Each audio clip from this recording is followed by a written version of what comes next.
ญชวนทุกท่านเข้าวัดเข้าวารับศีลรับพรหลวงตาเสริมคุณค่าให้กับจิตใจกระทำความดี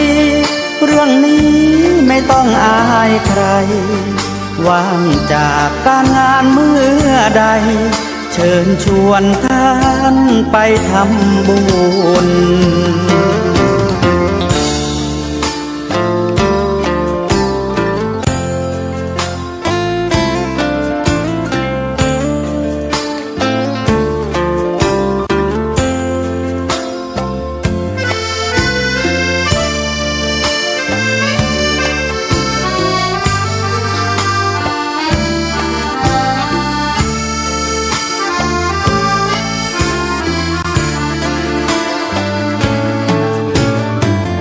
เชิญชวนทุกท่านเข้าวัดเข้าวารับศีลรับพรหลวงตาเสริมคุณค่าให้กับจิตใจกระทำความดีเรื่องนี้ไม่ต้องอายใครว่างจากการงานเมื่อใดเชิญชวนท่านไปทำบุญกระทำความดีเรื่องนี้ไม่ต้องอายใครฝากเพลงเชิญชวนหญิงชายอย่าอายเรื่องการทำบุญ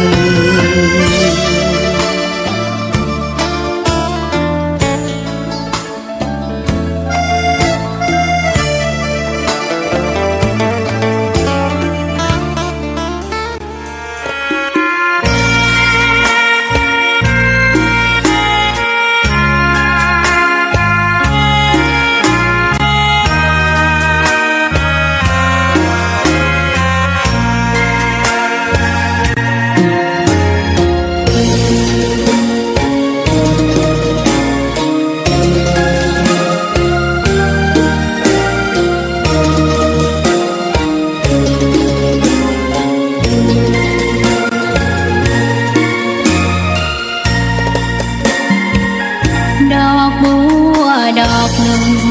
พึงใจไว้เพื่อบูชาแด่องค์พระศาสดาสัมมาสัมพุทธเจ้ามีความงามเงียบไม่เปรียบเทียบเขาเทียบเราใครมองไม่งามช่างเขาแต่เจ้าก็คือดอกบัวด้วยความสัตย์ซื่อยึดถือความดีเป็นหลักใครรักไม่รักก็ไม่จมปลักมองมัวเมื่อโผล่พ้นน้ำก็เห็นความงามในตัวไม่ยึดติดในตมชั่วขอเป็นดอกบัวดอกดีใครไม่มองว่าบัวงามเด่นแต่บัวก็เป็นดอกบัวทุกวันอย่างนี้ไม่อยากเด่นดังแต่มุ่งหวังในทางเด่นดีเกิดมาเพื่อสร้างบารมีถวายชีพนี้บูชาดอกบัวดอกน้อยเฝ้าคอยคนที่ใจบุญมาโอบเอื้อเกื้อกูลรู้ค่าของบุญเก็บบัวขึ้นมาเพื่อสร้างความดีและสร้างบารมีดังว่าใช้ดอกบัวนี้บูชาพระสัมมาสัมพุทธองค์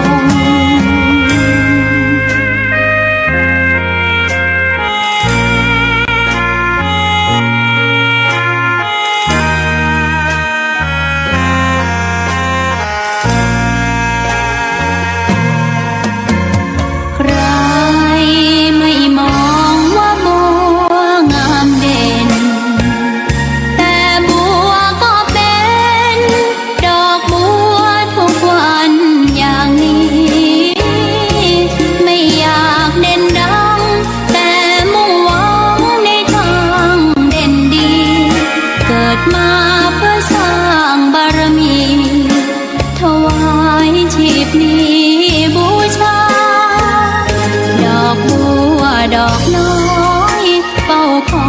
คนที่ใจบุญ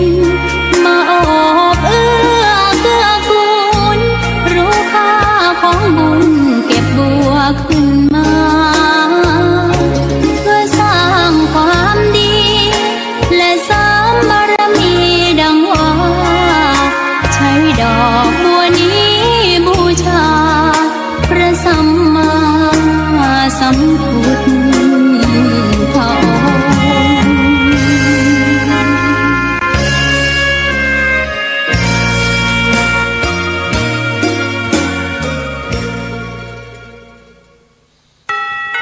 ขอนอบน้อมต่อพระรัตนตรัยแก้วเจ้าสามประการ น้อมเอาคุณพระพุทธเจ้า คุณพระธรรมเจ้า คุณพระสังฆเจ้า คุณพระอรหันตเจ้าอริยสงฆ์เจ้าจุตนจุองค์ได้เมตตาแผ่ปรมีมาปกเก่าเกษาปกโหมรักษาครูบาอาจารย์พระมหาเถระพระเถรานุเถระเพื่อนสหธรรมิกสหพรหมจารีทุกรูปทุกองค์โปกห่มรักษาศรัทธาสาธุชนคนดีเท่าแก่อีป่ออีแม่ตั้งหลายทุกท่านทุกคนที่ติดตามรับฟังรายการสารธรรมยามค่ำตั้งสถานีวิทยุเพื่อการศึกษาวิทยาลัยสงฆ์นครลำปางซึ่งออกอากาศจากวัดบุญญาวาสวิหารพระอารามหลวงโดยเมตตาบารมีของหลวงพ่อท่านพระครูอนุศาสตร์วรธรรมเจ้าอาวาสวัดบุญญาวาสวิหารพระอารามหลวงเจ้าคณะอำเภอเมืองลำปางเอื้อเฟื้อสถานที่ตั้งสถานีห้องส่งของสถานีที่วัดบุญญาวาสพร้อมกับมอบไม้คือท่านเลขาหลวงป่อหลังเลขาเจ้าคณะอำเภอพระลูกวัดได้ดูแลเรื่องไฟฟ้าเรื่องระบบห้องควบคุมต่างๆและทีมงานสถานีวิทยุซึ่งบริหารสถานีโดยท่านดร.จิรศักดิ์ปันลำผู้อำนวยการสถานีดร.แอมพัชริยาฟองจันตาเจ้าหน้าที่สถานีน้องนัทสถาพรสุธาคำน้องดิวอนุพงษ์ตาจินะช่างเทคนิคจิตอาสาของสถานีศรัทธาญาติโยมเท่าแก่อีป่ออีแม่ตั้งหลายพบปะกันวันนี้วันที่28วันจันทร์ที่28เดือน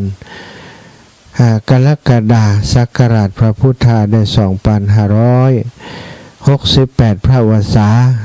วันนี้เป็นวันเฉลิมพระชนมพรรษาเป็นวันเฉลิมพระเกียรติเป็นวันเฉลิมพระชนมพรรษาพระบาทสมเด็จพระเจ้าอยู่หัวรัชกาลที่10ศรัทธาญาติโยมเปิ่นมีวันเป็นวันพระราชสมภพหรือว่าบ้านเฮาก็ว่าวันเกิดของพระบาทสมเด็จพระปรเมนทรรามาธิบดีศรีสินธรมหาวชิราลงกรณ์พระวชิระเกล้าเจ้าอยู่หัวซึ่งมีพระราชสมภพวันที่28กรกฎาคมศรัทธาอีป่ออีแม่ทั้งหลายวันนี้ศรัทธาสาธุชนประชาชนทั้งหลายก็ป้าการใส่เสื้อเหลืองเป็นสัญลักษณ์เป็นเสื้อสีประจำพระองค์เป็นวันเกิดของพระองค์วันนี้ศรัทธาวันนี้พระสงฆ์นิกรชาวไทยทั้งหลายก่อนนัดหมายการใส่เสื้อสีเหลืองเพื่อกระทำเพื่อเป็น วันเฉลิมพระเกียรติแก่พระองค์และน้อมระลึกถึงคุณของสถาบันพระมหากษัตริย์ประเทศไทยของเฮาสงบลมเย็นก็ด้วยสถาบันพระมหากษัตริย์เป็นที่ยึดเหนี่ยวจิตใจของพระสงฆ์นิกรทั้งหลายมาทุกยุคทุกสมัยศรัทธาญาติโยมก็ถือว่ายังเป็นเสาหลักของบ้านเมืองชาติศาสนาพระมหากษัตริย์ก่อนเสาสามก่อน ขาดก้อนใดก้อนหนึ่งไปก็ตั้งหม้อบ่มั่นศรัทธาปินจะลินปักกะดิกปิกกะวำคว่ำไป เฮาได้อาศัยสถาบันอยู่สถาบันชาติศาสนาพระมหากษัตริย์ถ้าชุมชนบ้านวัดโรงเรียนนะเป็นสถาบันในหมู่บ้านชุมชน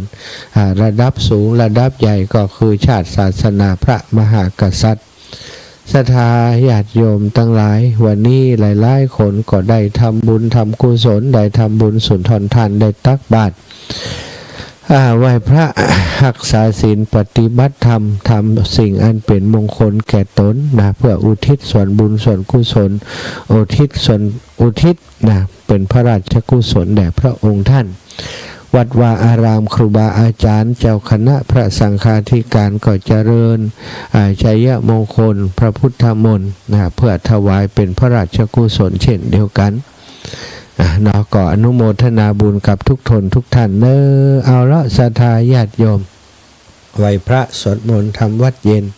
แล้วก็จะได้นำสาระธรรมเรื่องราวที่อยากจะสนทนาอยากจะอูจากับศรัทธาญาติโยม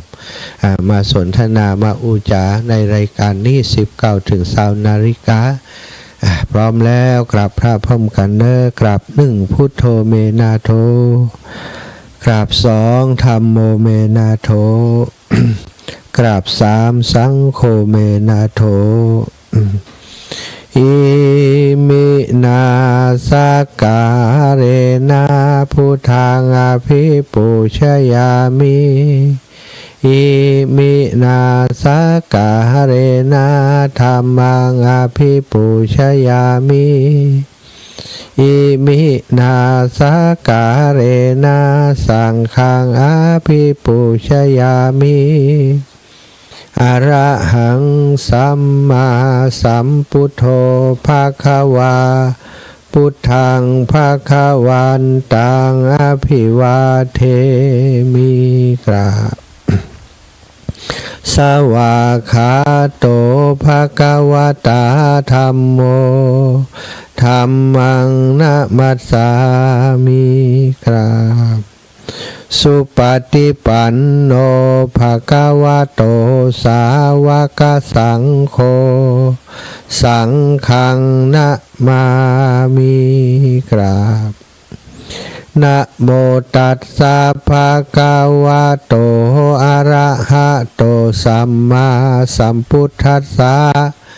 นะโมตัสสะภะคะวะโต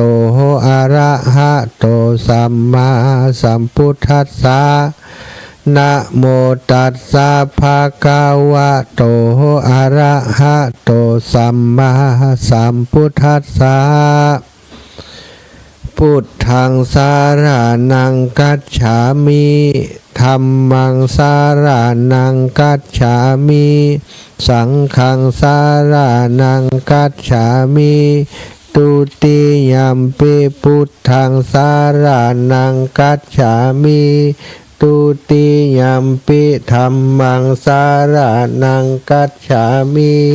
ตุติยัมปิสังฆังสารนังกัจฉามิตติยัมปิพุทธังสารนังกัจฉามิตติยัมปิธัมมังสารนังกัจฉามิ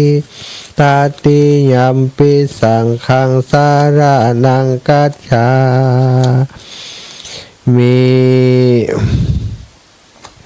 อิติปิโสภะคะวะอะระหังสัมมาสัมพุทโธวิชชาจารณะสัมปันโนสุขโตโลกวิทูอนุตตโรปุริสธรรมะสารทิสัทธาเทวมนุสสานังพุทโธภะคะวะติสวากขาโตภะคะวะตาธัมโมสันทิฏฐิโกอากาลิโกเอหิปัสสิโกโอปานายิโกปัจจตังเวทิตาโพวินโยหิติสุป ปฏิปันโนภะคะวะโตสาวกสังโฆอุชุปฏิปันโนภะคะวะโตสาวกสังโฆยายาปฏิปันโนภะคะวะโตสาวกสังโฆสามิจิปฏิปันโนภะคะวะโตสาวกสังโฆยะทิทังจัตตาริปุริสายุคานิอัฏฐปุริสปุคลาเอสาภะคะวะโตสาวกสังโฆอาหุนายโยปาหุนายโยทักขินายโยอัญจลิการนิโยอนุตตรังปุญญเขตังโลกัสสาติกราบพระพร้อมกันเนอศรัทธาเท่าแก่อีปออีแม่ตั้งหลายกราบหนึ่งพุทธังวารันตังสิราสานะมามีกราบสองธรรมังวารันตังสิราสานะมามีกราบสามสังฆังวารันตังสิราสานะมามีไหวพระสวดมนต์ทำวัดโดยกันเรียบร้อยลำดับต่อไปก็จักได้สนทนาสาระธรรมสาระก็คือสิ่งที่มีประโยชน์สิ่งที่มีสาระฟังแล้วสบายใจฟังแล้วเกิดศรัทธาประสาทะในการสร้างบุญสร้างกุศลในบวรพุทธศาสนาเพื่อประโยชน์ตนเพื่อประโยชน์ผู้อื่นศรัทธาญาติโยมบอกว่าจะเป็นเรื่องการปาการทำบุญสุนทรทานในโอกาสต่างๆก็ดีการรักษาศีลการปฏิบัติธรรมแนวทางในการประพฤติปฏิบัติของชาวพุทธทั้งหลายก็ดีสิ่งเหล่านี้เรียกว่าเป็นสารธรรมวันนี้ก่อนที่จะนำสารธรรมมาแบ่งปันศรัทธาญาติโยมทั้งหลายโอกาสนี้ก็ขอใจพื้นที่ใจเวลาตรงนี้กราบในเมตตาครูบาอาจารย์พระสงฆ์องค์สังฆเจ้าอันเป็นที่เคารพรักเป็นครูบาอาจารย์ที่เคารพนับถือในเครือข่ายคลื่นสีขาวก็ดีนอกเครือข่ายก็ดีที่นับถือเป็นการส่วนตัวครูบาอาจารย์ทุกรูปทุกองค์ที่ได้เมตตามาร่วมกิจกรรมการตั้งธรรมหลวงเทศมหาเวสสันดรชาดกเทศมหาจารย์3 ยกที่1ในวันที่27อาทิตย์ที่27ที่ผ่านมาคือตะวานี้นะศรัทธามีหลวงปู่พระครูปฏิภาณธรรมทินจากวัดพระธาตุจอมพอหลวงปู่พระครูอุดมศิริทัตน์วัดศรีภูมิมาบันตาสมปล่อยเจ้าคณะตำบลทุ่งฝาย2 รูป 2 องค์เป็นพระมหาเถระที่เมตตามาแสดงธรรมหลวงปู่แสดงธรรมอานิสงส์เวสสันดรหลวงปู่พระครูอุดมศิริทัตน์ได้เมตตาแสดงธรรมมาลัยเก้าแล้วก็ท่านอาจารย์พระครูชลทานพิทักษ์สมปานเจ้าอาวาสวัดแม่ห้องไคร้ก็เมตตามาแสดงธรรมคาถาปันท่านพระครูสมุท่านพระครูสังฆลักษณ์สุเมธสิทธิวรยาโนก็ได้เมตตามาแสดงธรรมมาลัยปายทำพิเศษ4ผูกตะวานครูบาอาจารย์ตนบุญแล้วก็ท่านอาจารย์พระมหานฤดลมหาปัญโยวัดน้ำท่งก็ได้เมตตามาแสดงธรรมการแรกตะวานี้ก็คือการทัศพรจากนั้นก็การที่2ได้รับเมตตาจากหลวงพ่อท่านพระครูสังวรศรีลาภิลักษ์เจ้าคณะเจ้าอาวาสวัดสายมูลตำบลแม่ก้าอำเภอสันปะตองจังหวัดเชียงใหม่ได้เมตตาเป็นองค์แสดง6 รูป 6 องค์พร้อมกับครูบาอาจารย์พระสงฆ์องค์สังฆเจ้าท่านรองเจ้าคณะอำเภอเมืองปานท่านพระครูโสพลพัฒนวิกรมอาตมาธนัดเรียกเปิ่นวัดตุลุงนวลขอเป็นครูบาอาจารย์ที่เคารพท่านพระครูสุจิตบุญญโชติเจ้าคณะตำบลหัวเมืองก็ได้เมตตามาอาจารย์ท่านพระครูวิสิทธิ์ท่านพระครูวิสิทธิ์พัฒนานุยุทธวัดนางแลพ อโรงเรียนวัดโรงเรียนพิสิทธิ์วิทยาวัดนางแหล่ได้เมตตานำคณะศรัทธาโยมแม่บัวลอยสายเขียวโยมแม่สุขแลกันทะนะคณะศรัทธาหลายคนหลายท่านโยมแม่พิษสมัยหลายท่านหลายคนเนาะที่หู้จักมักคุ้นกันอยู่แล้วได้มาร่วมเป็นเจ้าภาพการเทศน์การทำการพิเศษนี้ตัวก็ต้องกราบในเมตตาครูบาอาจารย์ทุกรูปทุกองค์และก็ครูบาอาจารย์ตังเจียงใหม่โดยเมตตาของท่านพระครูสมุวิสุวัตวรกิจโจทรงทีมงานมานอนแฮมแก่มื้อสัตตาหะมาค้างคืนที่วัดบรรพตสถิต1 คืนมาช่วยเตรียมการเตรียมงานแล้วก็ถ่ายทอดสดมาช่วยทีมถ่ายทอดสดของจังหวัดลำปางทำงานโดยต้องขอบคุณทีมงานถึง 3-4 ท่านก็ได้ถือว่ามาช่วยกันเนาะช่วยสนับสนุนถ้าบ่มีครูบาอาจารย์มูนี้เวลาจัดการจัดงานก็อิฐถ้าบ่มีไผช่วยหน้าช่วยหลังเนาะอันนี้ก็ช่วยกันคนละไม้คนละมือตั้งแต่เตรียมสถานที่เมื่อวันที่26มาเนาะได้เริ่มมาได้เนื้อศรัทธาก็คือศรัทธาสาธุชนคนดีทุกคนทุกท่านที่ได้เมตตาได้มาสร้างกองบุญกองกุศลด้วยกันในคราวครั้งนี้อาตมาตั้งทำหลวงขึ้นมาพร้อมกับท่านอาจารย์พระมหานพดลทำโครงการนี้ขึ้นมาเพื่อจะแปลงทิศแปลงทางแปลงโอกาสให้ศรัทธาญาติโยมตั้นเจ้าทั้งหลายได้มีโอกาสเป็นเจ้าภาพเจ้าศรัทธาเป็นผู้ร่วมบุญร่วมกุศลด้วยกันในสร้างปุญญในการสร้างปุญญาบารมีฟังเทศน์มหาชาติ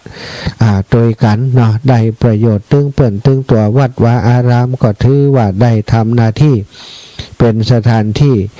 เผยแผ่พระพุทธศาสนาอันเป็นหลักคำสอนขององค์ชินวรสัมมาสัมพุทธเจ้าในเรื่องเวสสันดรชาดกก็มีนัยยะแห่งธรรมะสอนอยู่หลายอย่างหลายประการศรัทธาดังที่ครูบาอาจารย์ได้อธิบายไปเวลาเปิ่นเทศน์ตะวานี้ได้ถ่ายทอดสดไปตังเจียงใหม่นะโดยท่านพระครูสมุวิสุวัตวรกิจโจก็สัญญาณไปที่104.50 เมกะเฮิรตซ์ศรัทธาตังเจียงใหม่ก็ได้ฟังด้วยกันพร้อมกันศรัทธาตังลำปางก็ฟังจาก106.50 เมกะเฮิรตซ์วิทยาลัยสงฆ์นครลำปางนอกจากนั้นก็ฟังจาก Facebook ไลฟ์ฟังจากทาง YouTube ที่ครูบาอาจารย์เพิ่นได้ตัดต่อส่งลงไปใน YouTube โดยเป็นช่องทางในการที่ทำให้ศรัทธาญาติโยมทั้งหลายได้ติดตามรับฟัง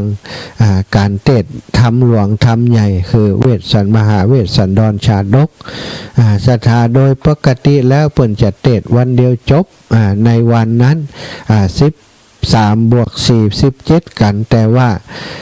ถ้าเนี่ยอย่างอันนี้บัดต้องกลับบ้านกลับจองกันเอ็นดูถึงครูบาอาจารย์และศรัทธาญาติโยมดังที่ได้ปรารภไปแล้วนั้น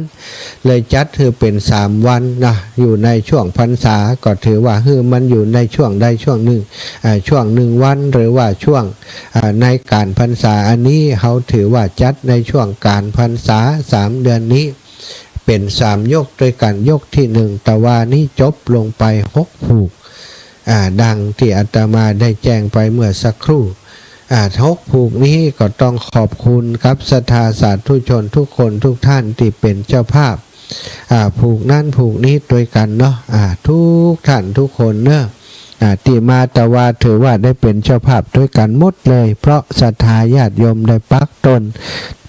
นสตังเอาปัจจัยไปปักตนกันเทศทุกกันที่อาตมาและครูบาอาจารย์จัดไว้ให้ศรัทธาในปักกันลุมหลุดเนาะมันเป็นใบเขียวผสมพ่อง ก็ปักกันทุกคนก็ได้เป็นเจ้าภาพด้วยกันบางพ่องมีความประสงค์อยากจะทำเป็นครอบครัวก็เป็นการของครอบครัวอย่างป่อบุญทาจิรโพยมน้องจำเนียนและครอบครัวลูกๆของเปิ้นก็เป็นเจ้าภาพ1 สำรับ 1 กันทศพรแล้วก็โยมแม่ย่าพัดวงพรหมสายก็ได้เป็นเจ้าภาพกัน หิมปานนะแม่ย่าพัดวงพรหมสายเปิ่นเกิดปีฉลูป่อบุญทาจิรโพน้องจำเนียนกันทาทองนี่เปิ่นเอาปีชวดแน่ศรัทธาพร้อมกับศรัทธาหมู่บ้านต่างๆเนาะบ้านนางแลบ้านนางแลโดยหลวงพ่อท่านอาจารย์ท่านพระครูนะก็ได้เมตตาเป็นเจ้าภาพเวทสันตละนะอานิสงส์เวทสันตละพร้อมกับศรัทธาอีกหลายที่หลายแห่งที่เป็นคณะมาบ้านป่าจ้ำบ้านป่าจ้ำน้ำโจนะแม่ทะนะโยมแม่สายสุภาแม่อย่างก็แม่นิตยากะแม่นิตยาเนาะแม่นิตยาสายสุภาอีกกันเนาะบันประจำกับน้องนุ่งสุ่งซองและญาติโยมของท่านแล้วก็โยมแม่สวัสดิ์โยมแม่สวัสดิ์วงกันทะนะโยมพ่อโยมแม่จากคณะศรัทธาจากบรรลุกนะบรรลุกวัดบรรลุกจากบรรลุกแถวใกล้ๆนั่นตัวบางพ่องมาไข่หันหน้าท่านอาจารย์สมชาติตะวันนี่มาได้หันแล้วเนาะตอนบ่ายนอนไงเงียกไงกลางนั่งเลยเพิ่นบอกอิดแก่นะนอนนั่งเล่นมาได้เนี่ยเป็นวันรับขำเก้าอี้นะญาติโยมถ่ายรูปออกมาอาปากก็ว่าเป็นตาดีอินดูน่าเกลียดอิดแก่ลำไปเนาะตลอดวิ่งไปวิ่งมาแล้วก็พี่น้องบันฟ่อนนะบันฟ่อนบันตาลำปางหลวงนี่ก็มาเป็นเจ้าภาพด้วยกันแล้วก็พี่น้องตังปุ่นเตเนอร์ลืมกันตึงได้นะพี่น้องบันม่อนหินแก้วบันหนองแหวนคุณโยมลาวิมาลาเนาะได้ปาศรัทธาญาติโยมมากันเป็นรถตู้ใหญ่เนาะรถตู้นั่งกันเต็มเอียดเลยแต่ว่านี่นัดหมายว่าไปลืมทวงของเนอนะไผ่ติ่มได้วันก่อนเปิ่นบัดทวงสักกรรมสงสัยเฮาก็จะวุ่นวายเวลาเปิ่นกับบ่ได้หันเปิ่นสักกรรมแล้วก็พี่น้องตังแม่เฟืองเนาะปนานมูลและศรัทธาญาติโยมตังแม่เฟืองก็มากันรถตู้ลำใหญ่อยู่กันจนแล้วงานบุญจนเปิ่นพอเก็บโต๊ะเก็บเก้าอี้ปุ่นนะถึงจะกลับกันต้องขอบคุณพี่น้องตังแม่กงนะแม่บุญมีบ้านแม่กงโยมป่อโยมแม่สีนวลนะบ้านสีหมดเก้าแม่บ้านปัวเย็นจันทบบ้านหนองยางแม่ยาพัดวงพรหมสายนี่ก็ปาลูกปาหลานมาแม่ยาพัดเนี่ยจะมาจำเพิ่นได้เพราะว่าอีแม่นี่ไปเตดมหาจารย์ที่จัดที่นาวัดบุญญาวัดวิหารก็เอาจนจบกว่าจะกลับบ้านตั้งแต่เช้าจนถึง4-5 ทุ่มสถาไปมอจะล้อก่อนนั่งยาวบ่ไปไหนนะเข้าห้องน้ำปิกมาก่อนนั่งยาวบ่ไปไหนเลยตั้งใจฟังอันนี้สุดยอดถ้าบ่ได้เกิดสมัยพุทธแต่เจ้าศรีอริยเมตไตรก็บ่ใจลายแล้วคนอย่างนี้เนาะมีศรัทธาติมั่นคงตั้งมั่นโยมแม่สุขคำป่าแล้วเนาะโยมสุภัตตาคำป่าแล้วพี่น้องต่างแพะดอนตันเนี่ยมากันเป็นคณะเป็นกลุ่มเป็นครอบครัวพี่น้องโถกหัวจ้างบ้านหนองห้านี่ก็มาเกือบเยอะมากเนาะมาเยอะต่างบ้านเหล่าบุญเกิดก็ดีพี่น้องต่างนากวางนาฟานเป็นดองนาดูนาดงเนี่ยบางพ่องก็เอาโลดส่วนตัวมาแม่เบาะตนะวงตะวาลูกหลานพากันมานี่คนเฒ่าเขาวัดเขาวาก็นำลูกหลานมาตุยอาตมาหันศรัทธาญาติโยมมาตะวานี่มันกัดอกดีใจมากเลยศรัทธาบอกเกิดว่าจะนักหนาปะปานขนาดนั้นร่วม200นะ200กว่าคนบุญนะไปมาก็มีนะไปพี่น้องจากตังเชียงใหม่ก็มาพี่น้องจากเวียงปะเป้านี่มากันหลายรถตู้นะขอบคุณโยมพรศิริกันทะวงศ์ในเมตตาของหลวงปู่พระครูปฏิพันธ์ธรรมทินศรัทธาญาติโยมมากันปกกำนันธัญพัฒน์ปาเขื่อนตะอีปอก็อุตส่าห์ขับรถจากเวียงป่าเป่ามาอีปอนี้บ่มีซักงานที่จัดขึ้นที่วัดบรรพตสถิตและอีปอประมา สร้างความประทับใจเนาะคือกับอาตมาภาพและท่านอาจารย์พระมหานพดลเป็นอย่างยิ่งแล้วก็ศรัทธาจากตังของหลวงป่อเนาะพระครูสังวรศิลพิลักษ์นะวัดสายมูลหลวงป่อมาเตะโดยเอาศรัทธามาโดยเอาต้นพระป่ามาร่วมตัวตะวานี้นะศรัทธาญาติโยมครูบาอาจารย์ที่มาเตะมาแสดงธรรมส่วนใหญ่ก็นำคือเอาขอเถอะเอากาดน้ำมันลดไปตีหอมก็ส่วนหอมตีเอาไปพ่องก็เอาไปพ่องเถอะเนาะ ก็อินดูเปิ่นเพราะว่ามาก็มีกาใช้จ่ายมีกาดน้ำมันลดกาอย่างต่างๆแต่หลายๆรูปก็เอาตึงนั่นตึงนี้เอาก็เอาเดี๋ยวเปิ่นจะว่าอีหรอ อันนี้ก็ต้องกราบขอบคุณในเมตตาครูบาอาจารย์เป็นอย่างสูงนะแต่วันนี้ก็มีหลวงพ่อท่านพระครูอุดมศิริทัศน์ได้เอาปัจจัยเอาต้นผ้าป่ามาร่วมบุญโดยซองที่กันที่เปิ้นเอาถวายก็บ่เอาคืนมานู่นนั่นนี่เนาะรวมกันแนวของหลวงพ่อได้อยู่6,080 บาทนะหลวงพ่อพระครูอุดมศิริทัศน์พร้อมกับคณะศรัทธาวัดศรีภูมิมาหลวงพ่อท่านอาจารย์พระครูสังฆรักษ์สุเมธสิทธิวรยาโน1,960 บาทท่านอาจารย์ใหญ่พระครูชลทานพิทักษ์3,540 บาทหลวงพ่อท่านพระครูหลวงปู่พระครูปฏิภาณธรรมทิน 7,900 บาทท่านอาจารย์พระมหานฤดลมหาปัญโยนี่บ่เอาสักบาทนะศรัทธาไปกัดตัวผมอยู่ใกล้นี้นะอยากจะเอาเข้ากองทุนไว้6,394 บาท6394แล้วก็หลวงพ่อท่านพระครูสังวรศิลพิลักษ์ 5,860 บาทนี่ศรัทธาแล้วจากศรัทธาญาติโยมให้หอมมาแหม 24,410 บาทนะศรัทธาแล้วก็มีการใช้จ่ายนู่นนั่นนี่นะก็เป็นการใช้จ่ายไปต้องขอบคุณกับศรัทธาญาติโยมทุกคนทุกท่านนะได้มาร่วมบุญร่วมกุศลกันเนาะเป็นมหากุศลเป็นกองบุญใหญ่ที่เราได้ทำร่วมกันอาตมาภาพและท่านอาจารย์พระมหานพดลถึงจะเป็นผู้ที่ได้ริเริ่มได้ก่อตั้งได้จัดทำถ้าบ่ได้รับการสนับสนุนจากศรัทธาญาติโยมจากครูบาอาจารย์องค์เทศต่างๆองค์เทศตนดีๆก็บ่เจหาได้ง่ายๆนะศรัทธามาไปปอนี้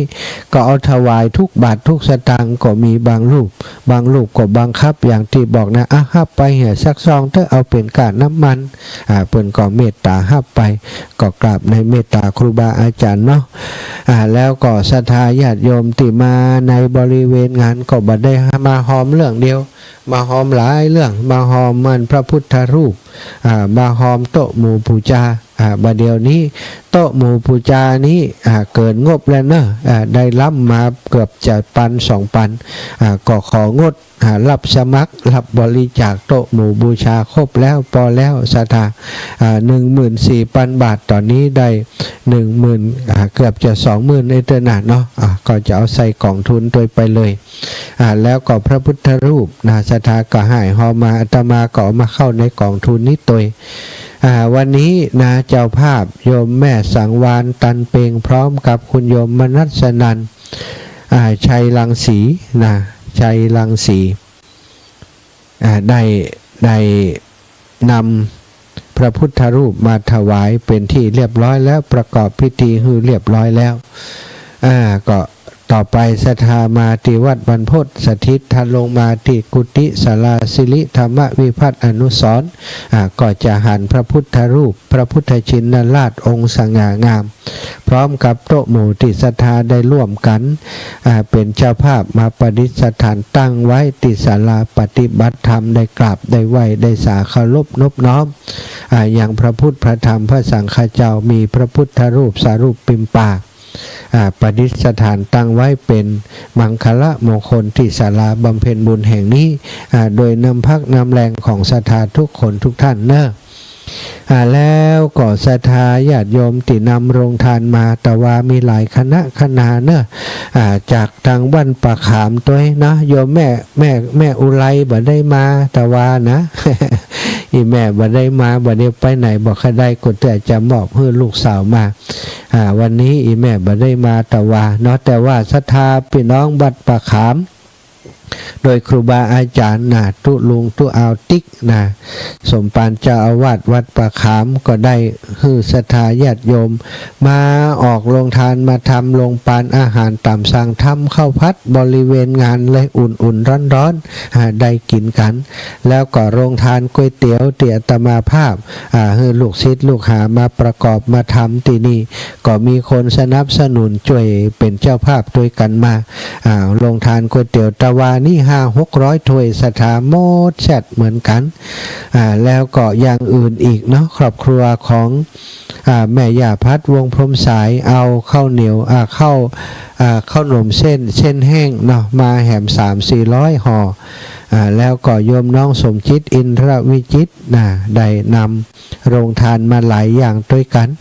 ตำกระท้อนบะต้องแล้วก็อย่างอื่นอีกขนมข้าวนมจ๊อกแม่ย่าก็ทำข้าวเหนียวมา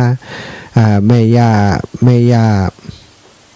เรียบวังสมบัติศรัทธาพี่น้องตังบ้านโป่งแสนทองคณะศรัทธาบ้านฟ่อนนำโดยโยมน้องสมจิตก็มากันหลายอย่างเนอะแม่อุไรเขานี่ก็เอามาหลายอย่างและแม่น้อยอินยาสีโยมน้องจำเนียนกันทาทองก็เอาลงทานมากันศรัทธาตะวานี้วันก่อนท่านอาจารย์ใหญ่ว่าจะเอาโต๊ะจีนก็มีอย่างเลี้ยงเปิ่นก็บัดถ้าเป็นห่วงอาจารย์รับรองเนาะเต็มโต๊ะแน่นอนเนี่ยนะก็คิดในใจว่ามีก็จ้า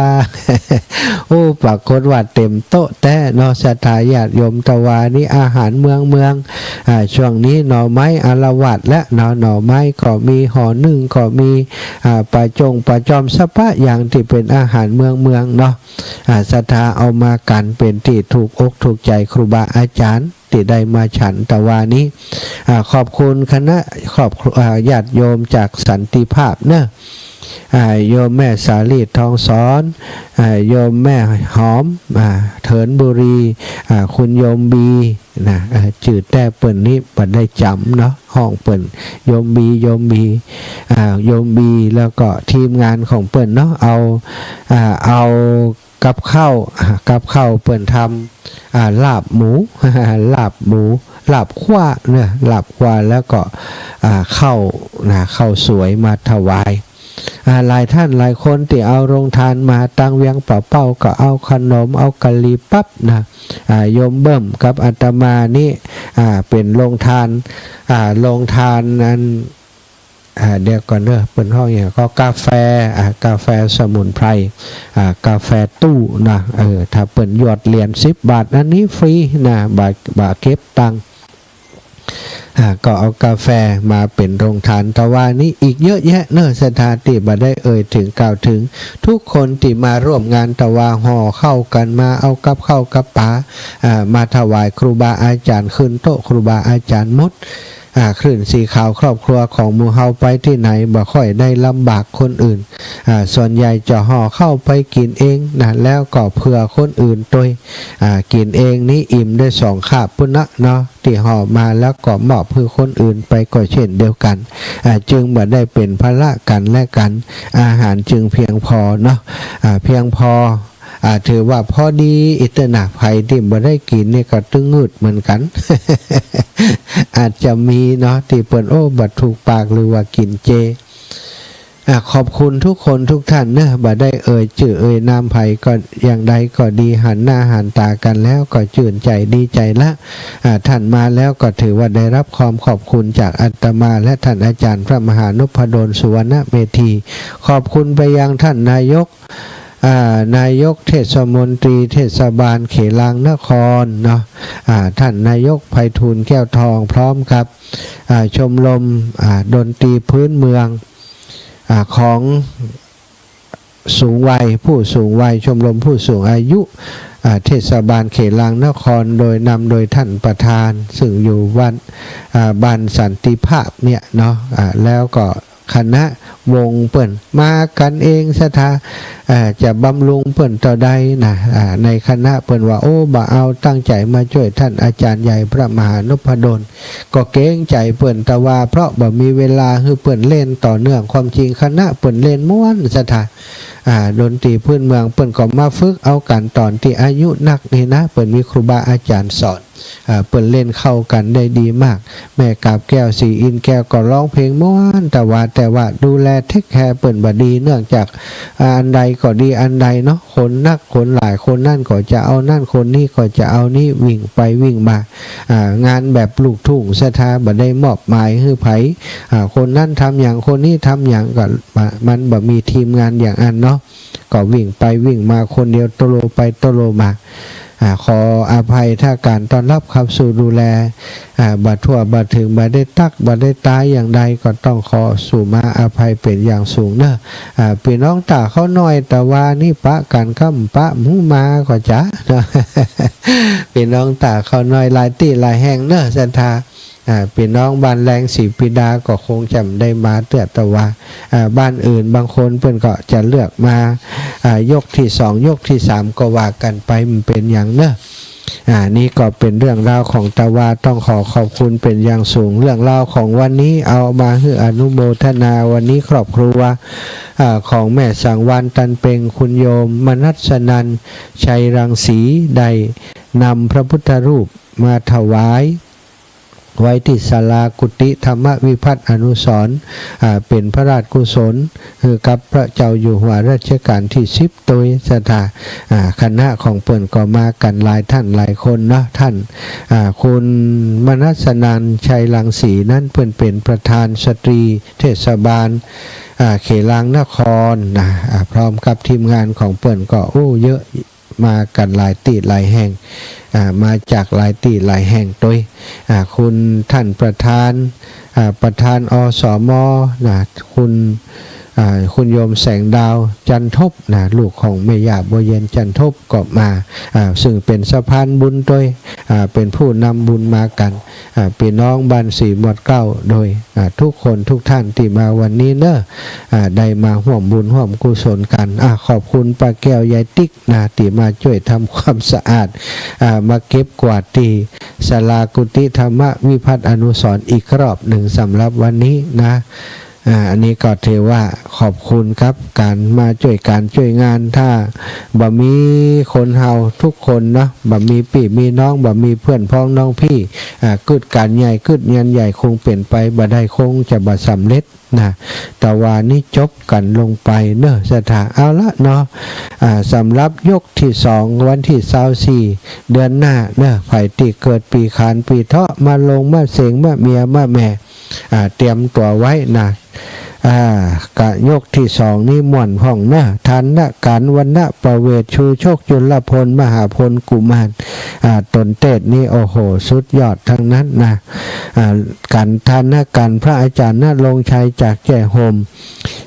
วันนะประเวทพระครูวรธรรมนาถวัดหนองเหียงการชูโชคพระดานุพลมุนิวังโสตุปิเกวัดใหม่สามัคคีห้วยแหน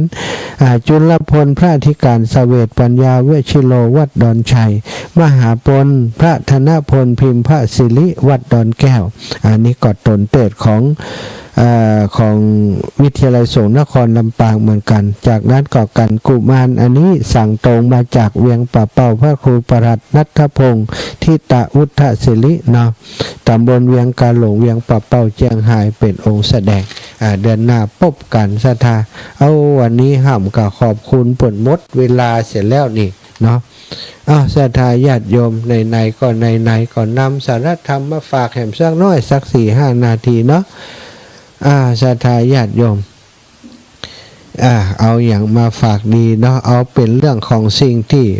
ปรุงแต่งจิตนะศรัทธาสิ่งที่มาปรุงแต่งจิตของเฮาคนธรรมดายังต้องทำบุญผ่องทำบาปผ่อง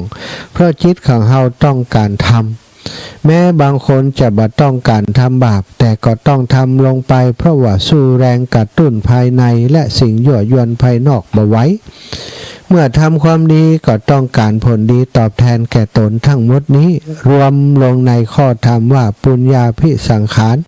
อภิญญาภิสังขารก็คือสภาพอย่างใดอย่างหนึ่งอันปรุงแต่งจิตให้ทำความดีพ่องให้ทำความชอบพ่อง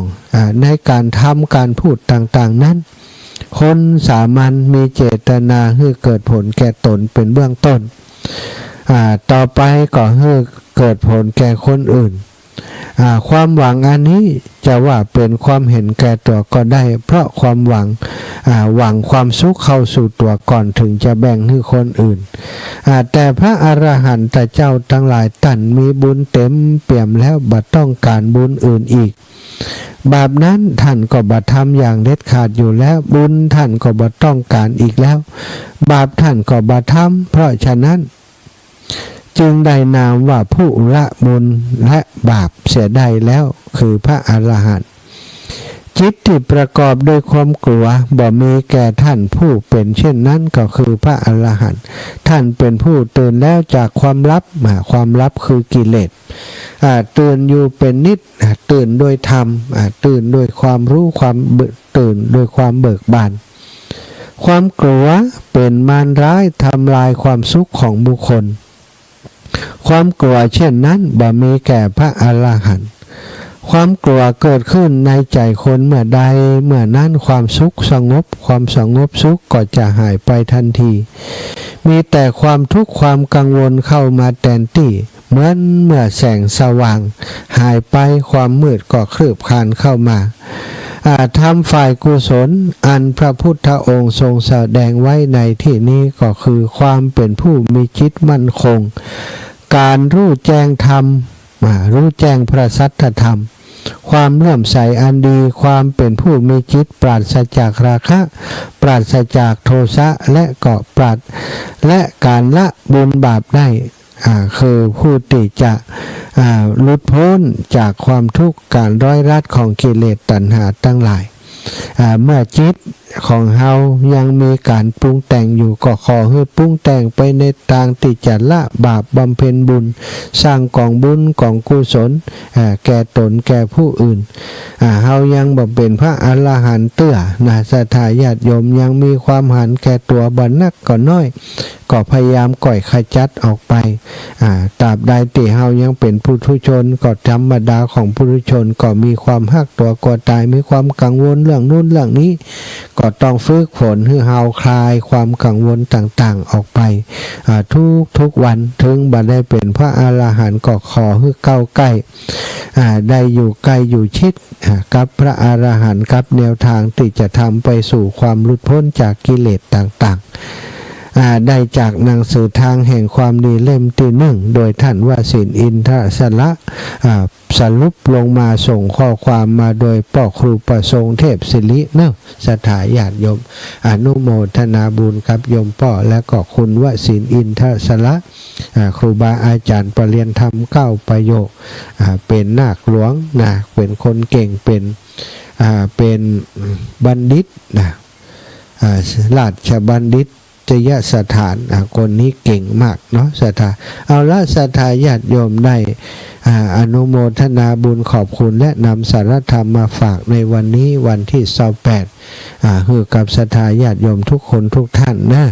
เอาละศรัทธาอีป่ออีแม่ทั้งหลายเหลือเวลาอีกเล็กน้อยก็จะแบ่งปันให้ศรัทธาญาติโยมได้โทรเข้ามามาจามาสนทนากันเนอะ0808844173ส่วนศรัทธาญาติโยมตังบ้านสีหมวดเก้าสีหมวดเก้าบ้านหนองยางวันพรุ่งนี้ได้มือจะไปทางพุ่นจะถวายความเคารพตุลุงครับได้ยินไหมได้ยินครับตุลุงได้ยินเนาะดีใจได้ฟังอาจารย์จริงๆเนี่ยว่าจะอุกร่อนนะครับผมใจว่าได้ฟังอาจารย์มั่งว่าได้ฟังมั่งครับคืนมันไม่ค่อยแน่ใจคืนมันถ้าไอ้วันลูกคอ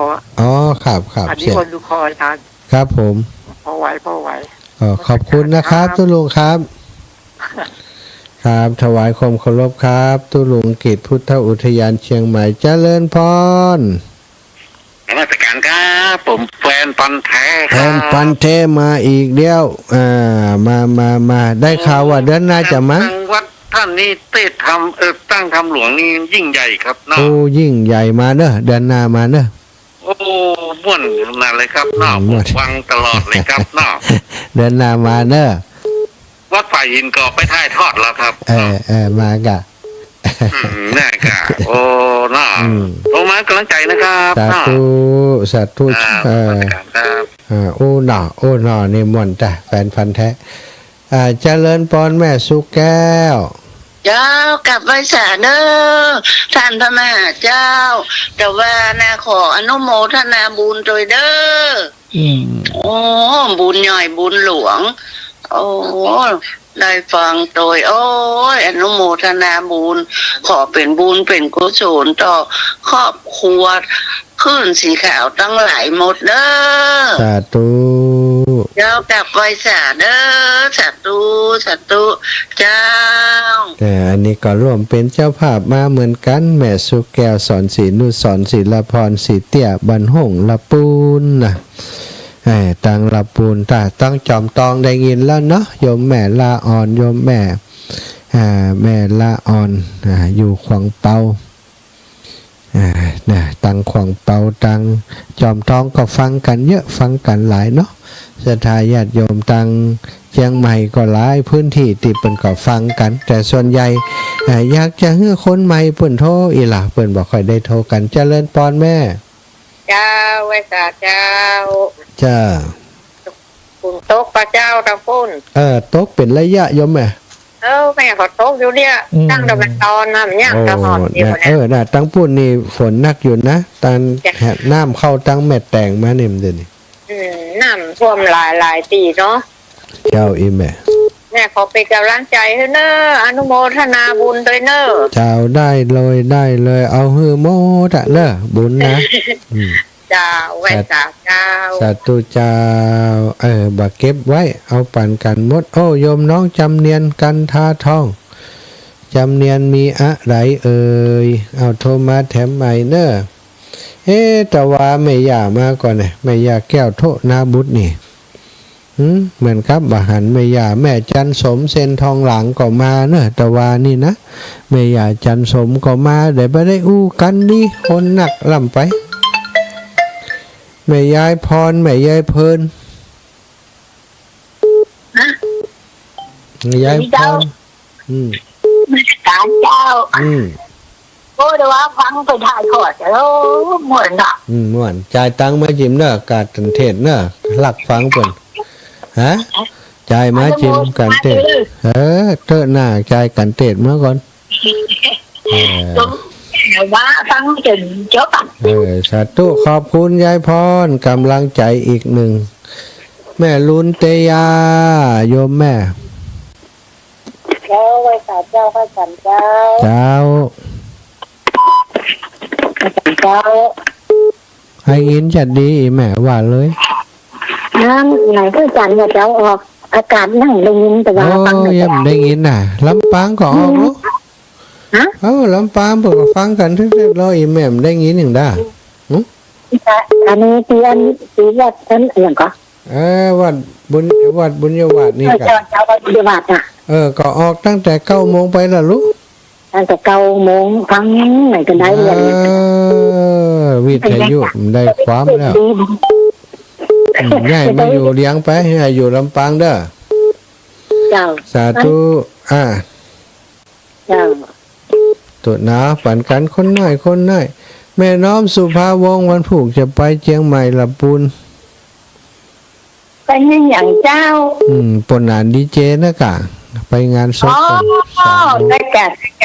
เจบอกคือละกะปนานดีเจน่ะพ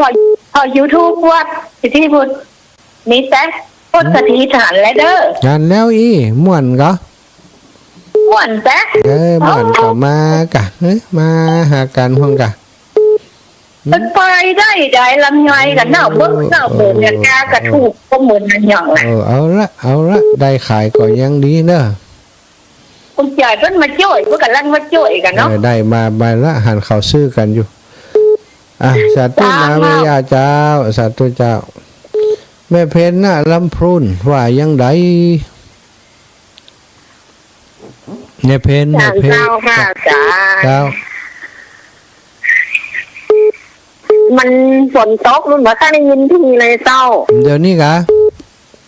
จ้า จ้างมันยังว่า ฝนตกหนักเลยเจ้าอาจารย์ ก็ฝนตกอะจ้างมัน ได้ ยังว่า ไม่ไปช่วยอ่ะไม่ได้ใจไปช่วย บ่ต้องอ่ะใจเบา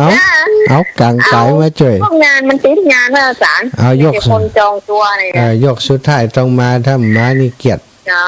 ของโมทนาบุญตัวย เจ้าแม่ เจ้า โอเคสัตว์ตัวเนอสัทธาน้องจำเนียนการแม่อัมพาปฏิคำบ้านห้วยจ้อย โอ้พุ่นกันนี่เจริญพรแม่อัมพา จะกันไหวสาเจ้า เจ้า เออเนี่ยก็ เออ โอ้ลืมไปละ เออ แล้วเนี่ยงานเดินเก่านะอันตุลุยองก็มาวัดน่ะ มาวัดมาเอวัดน่ะถามตุลุยองของหัวจะฟังมาหาตะกุเตอร์แล้วก็มันโทสิค่ะโอ้มันอยาก เจ้าน านติดเดี๋ยวโทรผมติดสักก้าแม่นแต้นเพิ่นอ่ะอยู่ดีมีสุขเนอะขอบคุณมาก ใจเนอะเจ้า สาธุขอบคุณมากโยมน้องจำเนียนจำเนียนว่ายังได้อีล่าลูกเก้า อาจารย์อันของไอ้การโทษ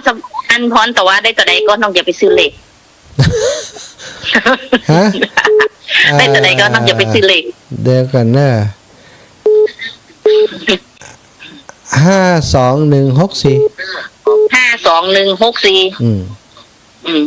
เดี๋ยวพี่24น้องจะเอาลูกกินถอดไปฮื้อเนอะ เจ้า น้องจะถามกันทศพรได้ตัวใดน้องจะไปซื้อเลข5164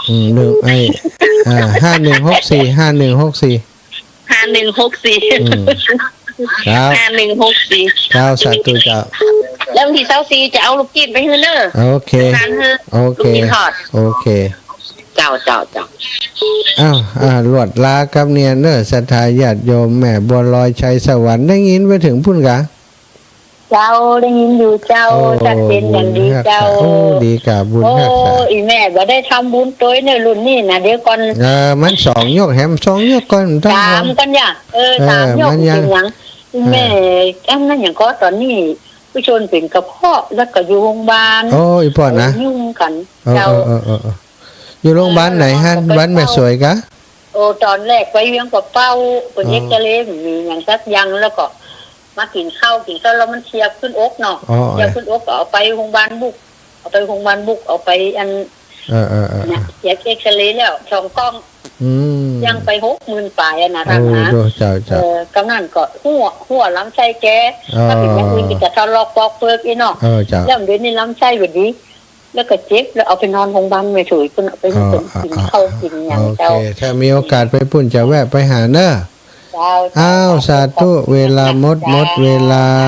สาธุจัตตารโอธรรมาวัฏันติอายุวันโนสุขังพระลังศรัทธา